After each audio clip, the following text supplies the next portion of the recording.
Now listen to this. This is mind-boggling. This is just too much.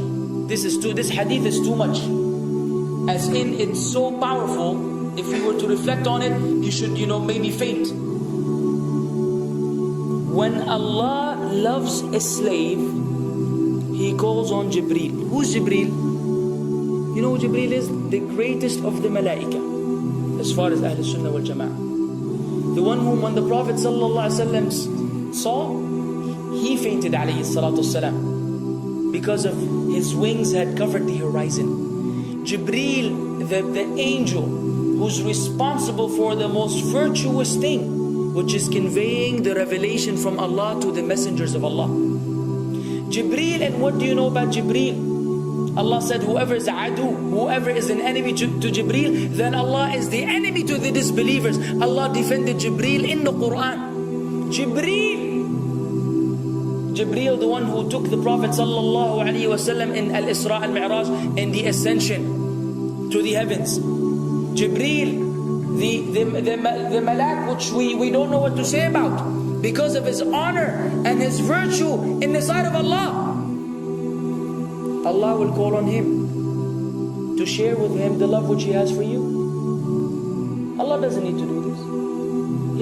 He could not do this, but Allah likes to do this, so He does it. He says, I love Fulan. Now I want you to think that Fulan is you. Whatever your name is, Ahmad, Mayroob, whatever your name is. Imagine Allah above the heavens, above the throne, in His greatness, in His majesty, which is beyond our human comprehension, calls out to Jibreel to inform him that He loves you. And not only that, فَأَحِبَّهُ, then He commands Jibreel to love you also. So Jibreel now loves you. Allah and Jibreel love you. But it doesn't end there. Jibreel then will call upon the inhabitants of the sama. Who are they? All the malaika. How many? We can't even count. Trillions and trillions of malaika which Allah created beyond our, again, human comprehension. All of them are commanded simultaneously to love you. First Jibreel says, Allah loves Fulan, so now you have to love him. Then all of the angels in the heavens love you. Then Allah will place acceptance for you on earth. So people will love you. Not everyone. You may be saying, why do I have enemies? People who love the Sunnah will love you. The people who love Allah and His Messenger will love you. The people who are upon the correct aqidah and methodology will love you. Other people may hate you because of a problem in them, not because of a problem in you. Because you may say, well, this fasiq, this evil, disobedient person doesn't love me. Don't expect him to love you. He loves people like himself. Who will love you? Righteous people. Righteous people. They don't know why. They don't even know why. You've never even given them $1 or a rial or a pound. You've never done anything for them. Maybe you scream at them. Maybe you do other things. It's Allah. Why? Because Allah had loved you first, then Jibreel had loved you first, then the malaika loved you afterwards, then Allah put acceptance for you on earth, so people have no choice but to love you. We ask Allah to make us among them. Now what better than that? What else do you want? What else do you want? What? If you're a person whom Allah loves, in every movement you go, you do, you stray, you sleep, whatever you do, you are among those whom Allah loves and Jibreel loves and the angel loves. What else do you want, ya akhi? You're guaranteed success in this life and in the life to come. Guaranteed. No way Allah will punish you. No way. No way Allah will punish someone whom He loves. But the hadith doesn't stop. The hadith has a very saddening continuation, which we should seek refuge with Allah from. وَإِذَا أَبْغَضَ عَبْدًا, and if Allah hates a slave, He also calls on Jibreel.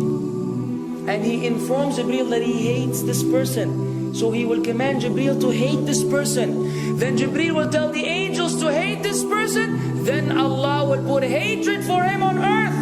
La ilaha illallah. Imagine you walking upon the planet, the face of the earth which Allah created, while Allah hates you, and the angels hate you, and Jibreel hate you, and the righteous people hate you. What a sad state for a human being. And ikhwan, we could be one of those as well.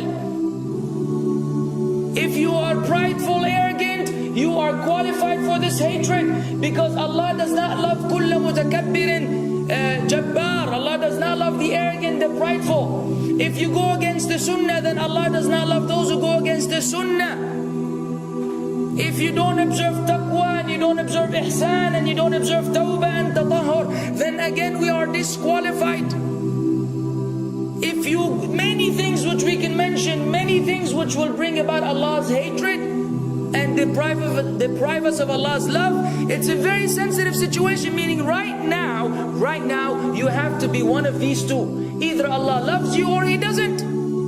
But there's always good news, even for those people whom we can be amongst. It's not too late because you're alive. It's not too late because it's Ramadan. It's not too late because you're breathing. Even if you led a life of someone who had attained Allah's hatred, if you were to return to Allah, then Allah will love you and be happier.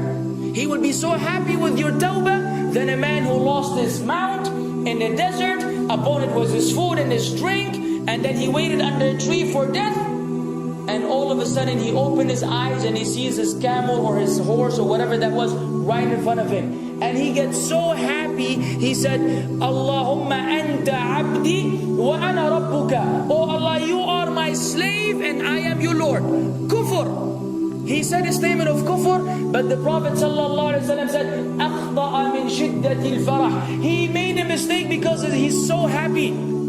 You know when you're so happy that you may say things against what you want to say? When you're so happy that you just, you say words that mean nothing to anyone? Allah is happier when you return to Him than that person. What else do we want? For how long are we going to stay away from Allah? For how long are we going to lead the life of the heedless? For how long are we going to go against the sunnah? What are you waiting for? Death? Death. حتى إذا جاء أحدهم الموت قال رب ارجعون لعلي أعمل صالحا فيما تركت كلا. Until when death comes to one of them, you say, oh Allah, allow me to return so that I may do good in that which I left behind. And it will be said to him, no, it's only a word. إنها كلمة هو قائلها. It's nothing but a wish and a word he will have. It will not be fulfilled. Let us not wait for death, ya akhwan. If each one of us here, by Allah, if each one of us here acted upon the sunnah, lived according to the sunnah, and invited people to the sunnah, and enjoyed what is good, and forbade what is evil, wallah, we will make a major change in the city in which we live. And if Muslims here and this all over the world had that same attitude, then we will change the condition of the whole ummah. So no enemy can come and play games with us.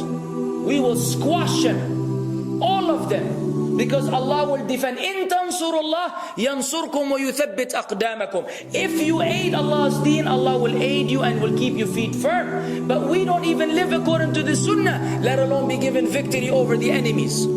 So we're being humiliated in everywhere we go in the world. So let us make that change. Now that Ramadan is here, now that you've been given this sudden inclination towards good, if we don't succeed, if we don't take advantage of this month, wallahi, we are losers. If Ramadan ends and you are the same way you were before Ramadan began, then one of us is a loser. If we don't return to Allah after Ramadan, then we are losers as well. So tonight, bi'idhnillah, always on our mind, attaining Allah's love, acquiring Allah's love, fetching for the sunnah and acting upon it whenever we're able to do so.